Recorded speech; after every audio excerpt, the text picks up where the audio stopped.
এই যে আন্ডারস্ট্যান্ডিংটা হয়েছে এটা তো তারা কাজ করতে যায় নাই, এরা কোনো এখানে কিছু করে নাই, সেই জন্য তো আমরা ভাবছিলাম তারা আর করবে না, হয়তো যেহেতু এটা ইনলিগেল একটা সুবিধা নিচ্ছে এই সুবিধাটা আর নিব না।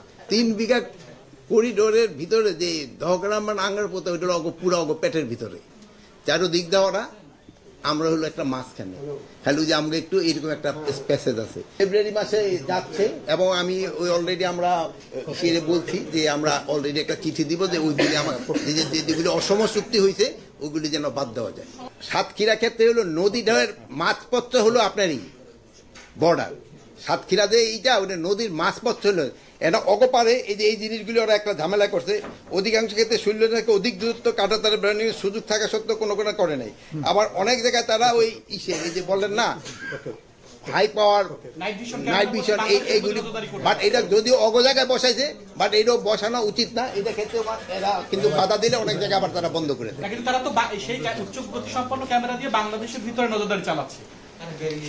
এখনো যদি 150 গজের ভিতরে হইলে 150 গজের বাইরে হইলে তো তারা করবে।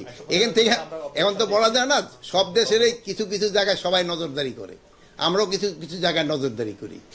এই জন্য এই যেন অকারেন্স না ঘটে এই জন্য তো আজকে ফরেন মিনিস্ট্রিতে বলা হয়েছে, গতকাল ফরেন অ্যাডভাইজার আজকে ইসেরে ডেকে ফরেন সেক্রেটারি অথবা ফরেন অ্যাডভাইজার ইন্ডিয়ান হাই কমিশনারকে ডেকে বলবে। এখন হলো কি তারা বিভিন্ন জায়গায় তো সমস্যা করার চেষ্টা করবে, বাট আমরা যেভাবে হোক ছলে বলে কৌশলে যেইভাবে ওই সমস্যা সমাধান করবে। ছিটমহল জিনিসগুলি কিন্তু আলাদা জিনিস। ছিটমহল হলো আপনার দেশের ভিতরে আমাদের কতটুকু ইন্ডিয়ার ভিতরে আমাদের হয়তো একটা জায়গা একটা পুকুরের ওইগুলি ছিল, ওইগুলির সাথে